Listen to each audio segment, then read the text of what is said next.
Šalom, labvakar visiem! Prieks jūs redzēt visus atkal.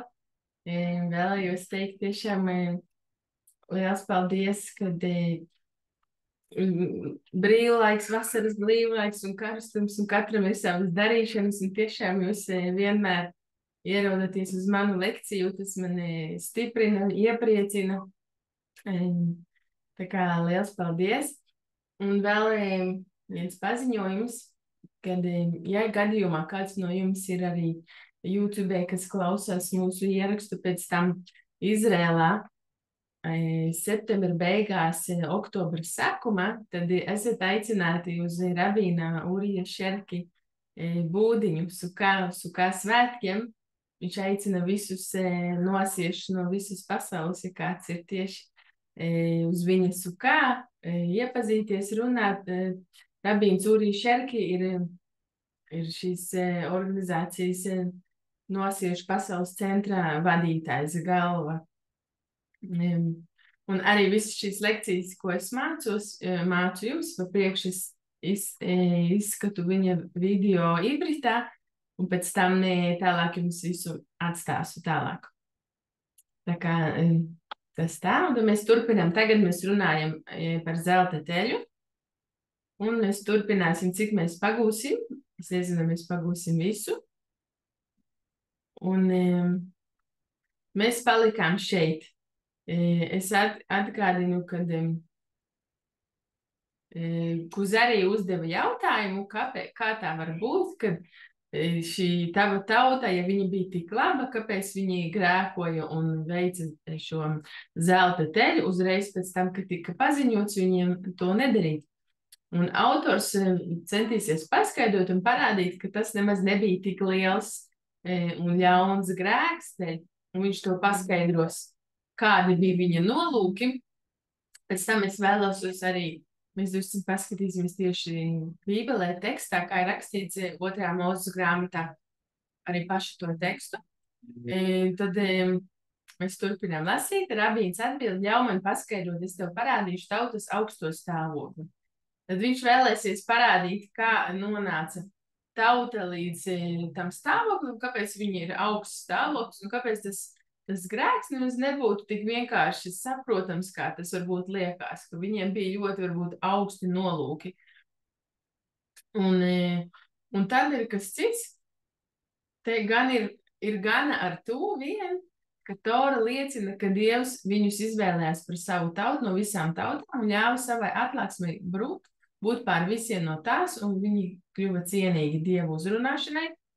Tas izplatās arī pat uz viņu sievietēm, starp kurām bija arī pravietis, kamēr kopš Ādama līdz tam bija iedvesmots tikai atsevišķas personas. Un tad atkal viņš atgriežas, mēs jau runājam vairākas reizes, kā no Ādama pārgāja šis, kad Dievs radīja Ādamu pēc sava tēla, pēc savas līdzības, un šie gēni pārgāja uz atsevišķiem cilvēkiem, uz atsevišķiem personām, līdz viņi nonāca pie Abrahama, Ichaka un Jākaba, un Jākaba visi 12 dēli iemantoja šo īpašo būtību, ko saka, kad viņš ir to, ko radītājs ielika pirmajā cilvēkā, radītājs pēc sava tēla. Tad viņš atgriežas drusku atkal pie tā stāsta. Tad līdz šim ir arī svarīgi saprast, tas pats radītājs, kas ir, ja mums ir dota Tora, un Torā ir rakstīts, ka Izraels tauta ir izredzētā tauta, un turpat tajā pašā Torā ir rakstīts arī par grēkiem. Tie netiek noslēpti, tie tiek uzskaitīti, arī visas kļūmes. Šeit ir arī kāda liela nozīme, kāpēc tas tiek pateikts. Ne tikai tas labais, ja, ir arī sliktais, un ir arī sekas, un mēs runājam pagājušajā lekcijā, kas ir izredzētība, tas ir kaut kāda funkcija, mērķis, un ikvienai lietai, ikvienai radībai ir sava funkcija un mērķis, un šī funkcija nemainās, pat ja ar šis mērķis netiek piepildīts, vai mēs rīkot kaut ko citu, kā es teicu, kā piemēram ar zobirsti, kas ir paredzēta tīrīt zobus, bet to tīrīt ar to kaut ko citu. Tad tā tik un tā paliek zobirsti. Tāpat tas ir no augšas dots, un tā ir funkcija, kas ir dota ikvienai radībai ar savu funkciju, Un Izraēlas tautai ir arī sava īpašā funkcija nodot Dieva vārdu tālāk. Un tad mēs atgriežamies pie to, ka no Ādama līdz Izraēlas tautai, kā mēs nokļuvām. Ādams pats bija par sevi pilnība, jo tika veidots gudra un visa varenā radītāja darbā, kas izgatavos no viņa iztēles vielas un veidots pēc viņa paša ieceres, vai tad tur varētu būt kāds trūkums. Šai pilnībai nebija nekādas ierobežojušas ietekmes, ne no tēva sēklas, ne no mātes miesas, ne no audzināšanas vai no uztura, ko saņēma bērnībā, kamēr auga, ne no klimata, ne no ūdens vai augsnes ietekmes. Mēs varam arī šeit mācīties, starp citu, un tā ir, kad bērns ietekmējās arī no viņa rakstura, ar viņa tēva īpašības, gēni un mātes, klimats, kur viņš auga, viss ietekmē mūsu raksturu, un es ticu, ka ik viss ir tieši kā Dievs to vēlējies ar savu tā novadīt, un viss ir noticis tā, kā tam jānotiek, un mēs esam saņēmuši tos tās īpašības, kas mums ir jāsaņem. Un tas tā interesanti par bērnu audzināšanu drusciņu. Jo Dievs viņu radīja pieauguša cilvēka veidolā. Viņš jau bija gatavs, viņš neauga perfektā miesā un raksturā. Dvēsele, ar kuru viņš bija apveltīts, bija perfekta. Viņa intelekts bija visaugstākais, kāds cilvēkam varētu būt. Un papildus tam viņš tika apveltīts ar tik augsta līmeņa dievišķo spēku, kas ļauj cilvēkam sasniegt līmeni, ka tas tuvojas ar Dievu un garīgo pasauli, tikai savās domās, bez piepūlēm un studēšanas. Arī, starp citu, varbūt iekavās arī interesanti aizdomāties, ja tik augsts un tik perfekts cilvēks, kāpēc bija arī šis Ādama grēks un Ādama un Ievas. Arī ir abreji gudri un sevišķi kabalā arī skaidro, tas arī bija nevis tik vienkārši kā balts un melns. Arī viņiem varbūt bija ļoti lieli nolūki un patiesi dziļi nolūki, bet ne īstā veidā. Un arī šeit mēs runāsim par to zelta teļu.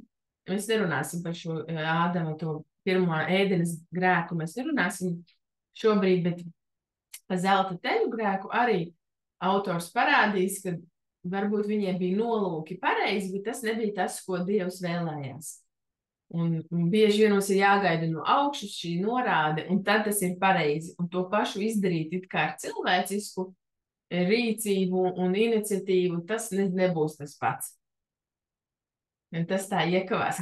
Tāpēc mēs viņu saucam par Dieva dēlu, un visus, kas bija līdzīgi viņam, mēs saucam arī par Dieva dēliem. Viņš dzemdināja daudzus bērnus, arī redzējām citātu iepriekš, un no kuriem vienīgais, kurš varēja ieņemt viņa vietu, bija Ābels, jo viņš viens bija līdzīgs viņam. Pēc tam, kad Kains viņu nogalināja greizsirdības dēļ par šo privilēģiju, tas pārgāja uz viņa brāli Setu, kurš arī bija kā Ādams. Šeit drusciņ par to. Arī tas ir interesants skaidrojums tieši Kuzari autora Ravīns Jūdā Alevī, viņa viedoklis, kāpēc Kains nogalināja Ābelu. Mēs lasām Bībelē rakstīts dēļ upura, ka radītājs pieņema Ābela upuri un Kaina upuri nepieņēma, un arī Kains izvēlējās ne to labāko kaut ko tā, kas viņam pašam nebija vajadzīgs. Un tāpēc dēļ greizsirdības, bet šeit ir greizsirdība tieši par to, ka viņš iemantoja to, kas nāca no Ādama, to gēnu, to līdzību Ādamam, to privilēģiju, šo pravietojuma privilēģiju. Dēļ tā, tas ir interesants skaidrojums tieši šim autors grāmatam, Rabīns Jūdā Alevī. Tad tas pārgāja uz viņu, tad, kad Ābels nomira, tad nogalināts tika, tad tas pārgāja uz Setu, kurš arī bija kā Ādams. Tāpēc mēs arī redzējām to tieši tekstā, es jums parādīju vienā iepriekšējā lekcijā, kad Sets bija Ādama līdzībā, tāpēc viņš kļuva par izredzētības avotu, bet pārējie dēli bija kā čaulas. Tā kā nesvarīgāks ir tas centrs un ir kas apkārt, kas ir tālāk. Tad Seta būtība pārgāja uz Ēnošu, un tādā veidā dievišķo būtību pārņēma atsevišķas personas, līdz pat nosam. Tas to salīdzina ar sirdi, centru. Viņi atgādināja Ādamu un bija Dieva dēli. Viņi bija perfekti ārēji un iekšēji. Viņu dzīves ilgums, zināšanas un spējas tāpat bija nevainojams. Viņu dzīve nosaka chronoloģiju no Ādama līdz Nosam, kā arī no Nosa līdz Ābrahamam. Ja mēs lasām Bībelē, tad tieši tiek uzskaitīti, viņš, piemēram, Ābrahams arī. It kā es varbūt arī sākumā kādreiz to nezināju, ka Ābrahamam bija vēl daudz dēlu un meitas, bet viņam bija šis Ichaks un Išmaels. Un tad ir rakstīts arī, tā kā Ābrahams, pirms Ābrahama nāves, ir aprakstīts arī, un viņam bija vēl daudz dēlu un meitas. Bet tiek uzskaitīti tieši tie, no kuriem arī mēs skaitām chronoloģiju līdz pasaules radīšanai. Cik bija gadi tur, cik bija gadi tur, un tā ebreji zina arī pasaules vecumu, cik ir, tas ir, mēs esam kaut kur 5700 kaut kas tam līdzīgs pāri. Tālāk. Tomēr starp viņiem bija daži, kas nebija pakļauti dievišķai būtībai. Piemēram, Terahs. Tas arī ļoti interesanti viela pārdomam, bet viņa dēls Ābrahams bija savu vecstāva Ebera māceklis un dzimis Nosa dzīves laikā. Ābrahama tēvs ir Terahs, un Terahā tēvs ir Ebers, ja es nekļūdos, varbūt arī vectēvs, bet katrā ziņā viņš ir tieši Terahs, Ābrahama tēvs, nesaņēma šo elementu, šo dievišķo, to pravietojumu, šo līdzību radītājiem. Un tad viņš pārlec paudzes. Un tas arī ļoti interesanti. Un tā dievišķais gars no vectēva nonāca uz mazbērniem. Ābrahams pārstāvēja Ebera būtību, būdams viņa māceklis, un šī iemesla dēļ viņu sauc par Ivri, no vārdā ebreji. Ebers pārstāvēja Šema būtību, bet Šems Nosu. Viņš mantoja mēreno joslu, tas tā kā zeme, kuras centrs un galvenā daļa ir Kanāna zeme, pravietojumu zeme. Jāfets pagriezās uz ziemeļiem, bet Hams uz dienvidiem. Ābrahama būtība tika nodota Īzakam, izslēdzot pārējos dēlus, kuri visi tika izsūtīti no zemes, no Īzaka mantojumu. Īzaka būtība pārgāja uz Jākabu, kamēr Ēsavs tika izsūtīts no Jākabam piedarošās zemes. Jākaba dēli visi bija ar dievišķo būtību, tāpēc viņi iemantoja šo zemi, kurā atklājās Dievs. Interesanti, šeit tika saukts arī, ka šī zeme ir pravietojuma zeme. Tieši tajā vietā arī ivritā vārds Kanāna ir nozīmēm ahnā, ir pazemība. Ne tikai pazemība, bet spēja sevi nolikt otrā plānā, spēja sevi padot citiem, kādam citam radītājam. Un tas saucas Kanāna zeme. Tad Dievs tos apkopoja Ēģiptē, pavairoja un audzināja, tā kā augs ar veselu sakni, līdz tas nes perfektus augļus, kas līdzinās pirmajam auglim, no kura tas tika stādīts, proti Ābrahams, Īzaks, Jākabs, Jāzeps un viņa brāļi. Gatavais auglis izpaudās Mozā, Āronā un Mirjamā, Becelēlā, Oholijabā un cilšu vadoņos 70 vecākos, kuri visi bija apveltīti ar pravietojumu garu, kā Jozuā, Kalebs, Hūrs un daudzi citi. Tā Izraēlas dēli kļuva cienīgi, lai viņiem būtu redzama dievišķā gaisma un aizgādība. Atkal autors parāda, kā mēs nonācām līdz šim zelta teļam, cik šī sakne un šī dievišķā klātbūtne, cik viņi bija svarīgi un cik viņi iespaidoja visu tautu. Un tāpēc arī viņš vēlās parādīt, ka tas nebija tik vienkārši saprotams, tas zelta teļš. Ja starp viņiem bija nepaklausīgi, dievi ienīsti, bet bez šaubām viņi palika piederoši dievišķai būtībai, jo viņi bija daļa no tās savas izcelsmes un rakstura dēļ, un viņi dzemdināja bērnus, kuriem bija vienāds zīmols. vajag uzmanīties ar tēvu, kurš grēko, jo viņš nes savā sēklā šo dievišķo būtību, kas atklāsies viņa bērnos un mazbērnos. Kā tas bija ar Terahu un citiem. Tas arī ļoti interesanti, manuprāt, kuros dievišķā būtība nebija redzama. Tā bija apslēpta, jo nākotnē tie dzemdināja dievišķās izredzētības dēlus, kas bija no Hama un Jefeta pēcnācēji. Pabeigsim līdz galam, tad es komentēšu. Līdzīgu parādību mēs novērojam dabā, ka bieži cilvēks nelīdzinās savam tēvam, bet līdzinās saviem vecvecākiem. Līdz ar to nevar būt nekādu šaubu, ka šī daba un līdzība bija apslēpta tēvā. Lai gan tā nekļuva redzama ārēji, tā tas bija ar Eberu dabu viņa bērnos, līdz tā atkal parādījās Ābrahamā. Arī interesanti par šo līdzību. Var gadīties piedzimst bērns, viņš ir līdzīgs vecstāvam vai vecmāmiņam, un nevis pašiem vecākiem. Tā var gadīties, un tā arī gadās, un tas ir ļoti interesanti, un viņš šo arī piemēru parāda uz garīgajā pasaulē arī. Varbūt, ka šis vecāku raksturs un vecāku īpašības iespaido bērnus, un varbūt arī mazbērnus, viņš var arī pārlikt paudzi, un mēs noteikti visi esam ļoti arī parādā saviem vecākiem par pateicību par to, kas mēs esam, un pat ja tas ir noslēptā vai šādā veidā, vai arī mums ir konflikti vai sarežģījumi ar vecākiem, tomēr mums visi šie labās īpašības paslēptā vai šādā vai tādā veidā tieši nāk no mūsu vecākiem. Un tas interesanti arī Izrēlā, to mēs varam redzēt šī piemērā, ka Ebers bija vecvectēvs, un tas atklājās tikai Ābrahamā, viņa līdzība. Tad mēs nonākam atkal pie šī zelta teļu, uz arī piekrīt, jā, jums ir labas saknes, jūs esat patiešām, šī jūsu īpašība ir cēlusies tieši no Ādama, viņš bija cēlākais radījums uz zemes, tāpēc jums ir augsta atbildība pret visiem citiem zemes iedzīvotājiem, bet kā ar šo privileģiju tajā laikā, kad tika izdarīts šis grēks? Ko tas dod, ja tomēr šis grēks tika veikts? Un šeit es vēlos palasīt tieši citātu no Bībeles, drusciņu atsveidzināt atmiņu.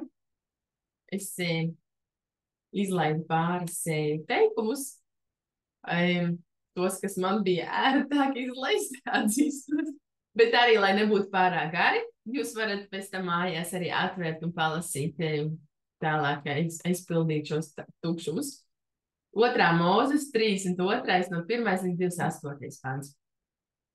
Kad tauta redzēja, ka Mūzes kavējās nokāpt no kalna, tā sapulcējās pie Ārona un sacīja: celies un darini mums kādu dievu, kas būtu mums priekšā, jo mēs nezinām, kas ar šo Mūzu, šo vīru, kas izveda mūs no Ēģiptes, ir noticis. Tad Ārons tiem atbildēja: noplēsiet zelta auskarus, kas ir jūsu sievu, jūsu dēlu un jūsu meitu ausīs, un nesiet tos man. Šeit es vēlos arī, kas nebūs tālāk uz arī tekstā, man nelielus komentārus no ebreju gudriem midrašim nostāstu grāmatām. Ārons centās pavilcināt laiku. Kā teikt, jo viņš zināja, ka teju Mūzum ir jāatgriežas. Viņš vēlējās pavilcināt, viņš teica jūsu sievu un dēlu un meitu ausī. Neteica jūsu pašu zeltus. Nē, jūs paņemiet no saviem bērniem, no savām sievām jūsu dārglietas. Viņš bija pārliecināts, ka viņa nedos. Un tomēr tas tā nenotiek. Un tad visa tauta noplēsa zelta auskarus, kas bija to ausīs, un atnesa tos Āronam. Un viņš tos paņēma no viņu rokām, zīmēja metu, nezinu, ko tas nozīmē latviski, ar zīmuli, un no tiem izlaiza teļa tēvu. Tad tie teica, šis ir tavs, tie teica tauta, šis ir tavs dievs Izraēl, kas tevi izved no Ēģiptes zemes. Kad Ārons tos redzēja, viņš uzcēla tā priekšā altāri un lika izsaukt: rīt ir svētki tam kungam, radītājam Ašem. Arī Ārons saka rīt. Viņš atkal cenšas atlicināt šo laiku un it kā, ka Mūzes, lai atgriežas jau atpakaļ, Bet arī redziet, svētki tam kungam. Arī šeit mēs arī tekstā redzēsim, kā Kuzarija autors skaidro vēlme kalpot tieši Dievam. Bet tas tiek darīts nepareizā veidā, bet tas nav tik vienkārši saprotams, kā tas varbūt uzreiz liekas. Un tie cēlās agri no rīta, atkal viņi jau ir tik agri jau augšā, un viņam neizdodas to atlicināt. Un no rīta upurēja dedzināmos upurus un pienesa pateicības upurus, un tad tauta apsēdās ēst un dzert un cēlās līksmoties. Un tad tas kungs runāja uz Mūzu: ej, nokāp zemē, tava tauta, kuru tu esi izvedis no Eģiptes, zemes dara lielu grēku. Šeit ir, ko es izlaidu drusciņi arī, kad radītājs saka, nogalinās visus, un viņiem ir gana. Un Mūzes lūdz par tautu, vēl viņš nav bijis lejā, vēl viņš nav redzējis, kas tur notiek. Viņš lūdz par tautu, un viņš saka, atceries Ābrahāmu, Ichaku un Jākavu, un tu esi viņam solījis, un viņam pēcnācēji, un atceries, un kā tu izved ārā no Ēģiptes, un kāds kauns, un te esi izved ārā, lai nogalinātu. Viņš par viņiem aizlūdz, un radītājs izmaina savu viedokli. Un interesanti arī, cik svarīgi ir mūsu lūkšana, un cik mēs varam daudz panākt ar mūsu lūkšanu un ticēt mūsu lūkšanu spēkam. Un tad Mūzes griezās atpakaļ un nokāpa no kalna, un abas liecības plāksnes. Mēs pagājušajā lekcijā man šeit runājam, vai aizpagājušajā par šīm plāksnēm. Tieši interesanti redzēt, kā arī tekstā tas tiek aprakstīts. Abas plāksnes bija viņa rokā. Plāksnes bija abās pusēs aprakstītas. No vienas un no otras puses tās bija aprakstītas. Es jums teicu, ka ivritā ir skaidrojums, arī mēs šeit redzam arī tekstā, ka viņš bija viss cauri, kā, ja ir plāksne, tad tas burts bija cauri iegrebts pilnībā, tukšums. Un varēja no abām pusēm lasīt, tas nebija spoguļrakstā. It kā vajadzētu, ja tas būtu dabīgs plāksne, tad viņam vajadzētu būt spoguļrakstā otrā puse. Bet viņas varēja izlasīt precīzi no abām pusēm. Un ja bija kaut kāds tā kā tukšums un punkts pa vidu, tad tas punkts tur arī turējās, viņš nepazuda. Tas ir interesanti. Un te ir arī rakstīts, no abām pusēm bija aprakstīts ar šo. Mēs rakstījām daudz, lasījām daudz par Dieva pirkstu un kāds tas bija. Tās bija Dieva darbs un raksts bija Dieva raksts iegrebts šīs plāksnēs. Arī nedaudz izlaidu tekstu. Un notika, kad viņš tuvojās nometnē un viņš ieraudzīja teļu un dejošanu. Tad Mūzes iekaisa dusmās, izmeta plāksnes no savām rokām un sasita tās kalna pakājiem. Šīs plāksnes tiek saplēstas, un viņš ņēma teļu, kuru tie bija taisījuši, sadedzināja to ugunī un sagrūda tos smalkos putekļos un izkaisīja tos pa ūdens virsu un deva to dzert Izraēla bērniem. Interesanti, ka 5. Mūzes grāmatā rakstīja izkaisīja pelnos un iebēra to upē, kas tek no kalna lejā. Tad varbūt tas tika, un tad viņi dzēra no šīs upes, viņi lieka dzert. Un Mūzes sacīja Āronam, ko šī tauta tev ir darījusi, ka tu esi ļāvis nākt tiem tik lielam grēkam pār viņiem. Un Ārons sacīja, lai mana kunga dusmas neiedegas. It kā Ārons viņam atbild, nedusmojies, nav tik traki. Jo tu pazīsti šo tautu, ka tā ir ļauna. Tie man sacīja, taisi mums Dievu, kas ietu mūsu priekšā, jo mēs nezinām, kas ar šo Mūzu, šo vīru, kas izved mūs no Eģiptes, ir noticis. Un tad es sacīju, kam ir zelta lietas, lai tās noplēšu. Tie man tās deva, un tās es iemetu ugunī. Un tā tapa šis teļš. Šeit ir ebreju gudrie skaidrojumi, ravīni arī no Midrash, no šiem nostāstiem, ka viņš vienkārši iemeta iekšā zeltu, un faktiski tur nevajadzēja nekam sanākt. Un šis zelta teļš pats tapa no sevīm. Un ir skaidrojumi, kas saka, ka kāpēc, kad Izraēlas tauta izgāja no Eģiptes, viņiem pievienojās klāt arī daži eģiptieši, kas vēlējās pievienoties, un varbūt viņi bija kādi, kas tur vēl nepiekopa vēl elgdievību vai šādu un tādus, un viņi varbūt tur būrās, un kaut kā tur iznāca tieši tas zelta teļš. Kādās, ja viņš vēlējās atkal aizkavēt un visu šo procesu Ārons. Tad Mūzes nostājās nometnes vārtos un sacīja, ik viens, kas grib piederēt tam kungam, lai nāk pie manis. Tad pie viņa sapulcējas visi Levija dēli. Un viņš tiem sacīja, tā saka tas kungs Izraēla Dievs, apjozieties ik viens ar savu zobenu, pārsteigājiet nometni, iedami no vieniem vārtiem uz otriem un nokaujiet ik viens savu brāli, savu draugu un savu tuvāko. Visus, kas piedalījās šī elgdievībā, un Levija dēli darīja, kā Mozus bija tiem pamatos, un tanī dienā krita ap 3000 vīru. Es vēlos šo arī uzsvert, arī autors vēlēsies par to skaidrot, kad izgāja ārā no Ēģiptes 600 000 vīru. Un šī zelta teļā, kas grēkoja, tie bija 3000 vīru. Un tātad tas ir 0,5% no visiem. Un arī viņš arī to, mēs redzēsim, un mēs turpināsim viņš to skaidro, ka arī, ja šis grēks bija tik nopietns un tik slikts, tad arī tas bija tomēr ļoti maza daļiņa, kas to darīja. Ja kādam varbūt ir kāds jautājums, tad rakstiet vai jautājiet, protams, mums ir vēl laiks, es turpinu lasīt tālāk. Rabīns visas tautas tajā laikā, viņš paskaidro, kā tas varēja būt tomēr šis elgdievības grēks. Visas tautas tajā laikā tika piekopa elgdievību. Pat ja pie kādas no tām tautām ierastos filosofi runātu par Dievu vienotību un varu, viņi nebūtu varējuši iztikt bez tēla, par kuru varētu apgalvot, ka tajā ir dievišķa ietekme, kas ir brīnumainas izcelsmes. Šeit ir atšķirības ar mūsdienu reliģiju, kas ir mēs spējam saprast kaut ko abstraktu un ticēt pilnīgi neredzamam kaut kam. Un par to starpību, kad bija grūti tajā laikā apstvert, pilnīgi abstraktas lietas. Šīs īpašības pieder dievišķam būtības avotam. Arī mēs šodien izturamies pret dažām atsevišķām vietām ar godbijību, nonākot tik tālu, ticot, ka viņu putekļi un akmeņi nes svētību, citi to attiecināja uz kādas zvaigznes vai zvaigznāju vai kāda garīgo ietekmi, talismanu vai citām šāda veida lietām. Tajos laikos cilvēki nespēja sekot nevienam likumam, ja tas nebija saistīts ar kaut ko taustāmu, kuram vērst savu koncentrēšanos.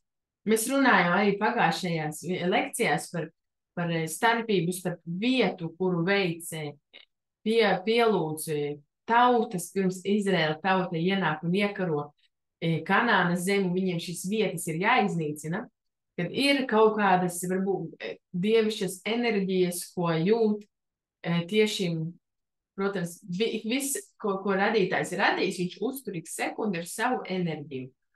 Un ir, kas sajūta un atpazina šīs garīgās ietekmes, kaut kādus spēkus un pielūdza tos un centās tieši tur kalpot un pats ar savām zināšanām veikt kalpot šīm enerģijām. Un starpība ir starp vietu, kuru Dievs liek kalpot, norādes tiek dotas no augšas, un nevis cilvēks pats kaut ko mēģina saprast, izveidot. Tas ir it kā dots no augšas, un bieži vien tā varbūt tā pati rīcība, tas pats upuris, bet kad tas ir teikts no augšas darīt, tad tas ir pareizi, un kad tā ir cilvēka iniciatīva, tad tas būtu nepareizi.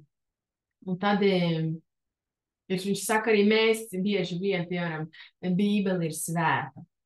Sinagogā pieņemsim arī ieiet sinagogā, var izjust arī šo enerģiju, šo bijību, šo pozitīvo lūkšanu spēku. Ir arī elementi, ko mēs attiecamies ar bijību pret tiem. Tā kā tas bija vajadzīgs arī viņiem, šis kaut kāds elements, ko viņi varbūt neuzskata, ka tas ir pats Dievs, bet tas ir viņa pārstāvs, kā mēs sakam, Bībele, mēs mācāmies par Dievu. Tas nav pats Dievs.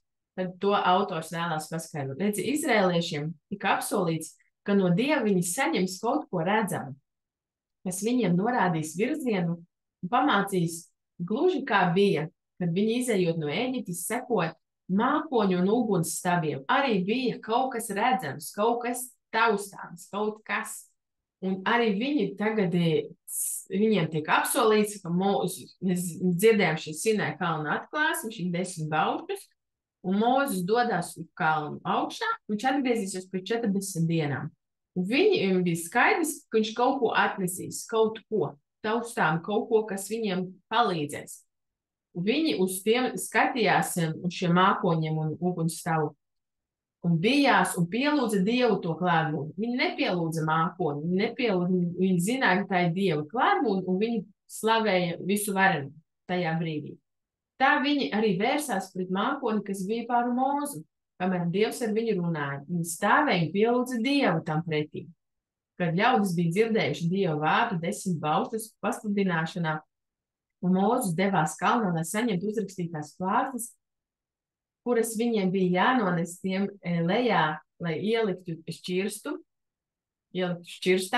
tad būtu viņiem kas taustāms, uz ko vērst skatienu dievbijības laikā. Papildus mākoņu stabam, kas apklāja šķirstu. Visi gaidīja Mūzes atgriešanos. Palika stāvot terpušies tajā pašā apģērbā, kurā viņi bija liecinieki sinai atklāsmei, nenovilkdami rotas un nepārģērbdamies. Palikdami tādi paši, kā viņš tos atstāja, gaidot katru mirkli, kad viņš atgriezīsies. Viņi bija nepacietīgi, ļoti nepacietīgi un tā kā izslāpuši ļoti. Es personiski arī atceros tādas savas emocijas, kad es mīlu Dievu un es vēlos kalpot Dievam. Un, diemžēl, tādā brīdī var arī viegli kāds kaut ko pateikt, harizmātiski, un varbūt tas nevienmēr būtu tas pareizākais, bet šīs slāpes, un tad ir ļoti lielas, un būtu pareizi viņas pareizi revidināts šīs slāpes, un lai būtu tas, kā radītājs vēlās. Tomēr viņš uzkavējās 40 dienas, lai gan nebija apgādājis ar pārtiku, it kā atstāja iespaidu atgriezties tajā pašā dienā. Tad vilšanās pārņēma daļu cilvēku. Viņi sāka dalīties viedokļos un grupās. Viņi sāka šķirties. Tajā brīdī viņi sāka strīdēties un tika izteikti daudzi viedokļi, līdz beidzot daži nolēma rīkoties tāpat kā citas tautas, meklējot objektu, kam varētu ticēt. Tomēr nenoliedzot to, kurš viņus izveda no Ēģiptes. Arī tekstā mēs redzējām citātu, rītā svētki tam kungam. Viņi nenoliedz radītāju Dievu, bet ir kaut kāds vēl starp objekts, kas viņiem ir vajadzīgs. Viņi vēlējās uz to norādīt, stāstot par Dieva brīnumiem, kā to darīja filistieši ar šķirstu. Ir citāts pēc tam, kad Laiku grāmatās, manuprāt, nevis Samuēla grāmatā, laikam, kad Koēna atcer augstais priesteris aizvars Elī, laikam, ne, kas ieveda šķirstu un vēlēja uzvarēt šos filistiešu karā un atveda šķirstu, un tad it kā šķirsts tika paņemts gūstā uz filistiešiem. Viņš droši vien zina šo stāstu. Bet viņu pamanot, viņi saka, ka Dievs ir ieradies mūsu nometnē un karos ar mums. Bet viņi paši to saprata. Ne jau pats šķirst ir Dievs, bet tā ir Dieva klātbūtne, tas ir Dieva pārstāvis. Tad uzreiz ir lielāks spēks tiem, kam ir šis objekts. Bet ne pats, viņi apzinās, ne tas pats ir pats Dievs. To pašu mēs darām ar debesīm un visiem citiem objektiem, par kuriem mēs norādām, bet mūsu nolūks ir tikai un vienīgi pats Dievs. Mēs varam teikt, man palīdzēja ar debesu palīdzību. Ja, tad mēs sakam, ne jau es pielūdzu debesis, bet tas tā kā objekts, tā kā apzīmējums, ko mēs sakām, kad Dievs ir tur vai augšā, tad tas ir tā kā apzīmējums. Bet tas kā dievišķās enerģijas pārstāvis, nevis kāda nejaušīga vai cilvēka vai dabas vēlme. Viņu grēks bija, ka izveidoja tēlu, kas bija aizliegts un piedēvēja tam dievišķu spēku, kam tādam, ko pašu rokas bija veikušas. Un ne, ka to bija pavēlējis Dievs. Man liekas, ka mēs nepagūsim izlasīt līdz galam. Šeit te ir vēl, tātad lai mums atkal nenogriež Zoom pēdējā teikumā, es vēlējos pateikt visu to galveno domu līdz galam, un pēc tam turpināsim. Kad faktiski, ja mēs redzam templī bija zelta kruvīm, nezinu kā latviski saka, keruvi, un tas faktiski ir kaut kas līdzīgs. Tad, kad to radītājs ir pavēlējis, un tad, kad radītājs ir no augšas dota, tad tas ir pareizi. Tad viņi it kā steidzās par priekšu, viņi bija nepacietīgi, un viņam nebija jādara tas. Tā bija viņa tā kļūda, viņa nesagaidīja mūzu un nesagaidīja šīs norādes. Un par šo kerubīmu, cik es Rabīns Ūrī Šerki skaidroju, tā interesanti. Tas ir tā kā arī visādos grieķu un visādos senos nostāstos, ir piemēram, ir kā dieva tēls kaut kāds, romiešu dievs, un viņš jāj uz kaut kādu būtni ar spārniem. Tad šeit mēs redzam, ka arī kaut kādu būtni ar spārniem ir templī uz svētākajā vietā, bet uz viņa ir, un tad mēs saprotam, ka radītājiem viņam nav tēla, viņam nav gara, šī būtība, viņš nav fizisks. Tātad arī tā kā simbols kam tādam, ka tas ir pāri. Bet arī interesanti, ka arī ir šie elementi, kas tiek veidoti, un tad, kad viņi ir īstajā vietā, īstajā laikā, īstajām norādēm, to, ko radītājs ir teicis, tad tas ir pareizi. Un tas pats no cilvēku iniciatīva, tas nebūtu pareizi. Mēs turpināsim nākamajā reizē. Man liekas, mēs atkal drusku tā vidū pārtraucam, bet ja kādam ir jautājumi, rakstiet, dodiet ziņu droši vien uz e-pastu, un arī nākamajā lekcijā tad sagatavosim. Liels paldies visiem, kas bijāt šovakar. Tiešām priecājos, ka visi ar vasaras brīvlaiku un visu, un tomēr jūs ierodaties katreiz, tas man iepriecina. Paldies! Labu vakaru!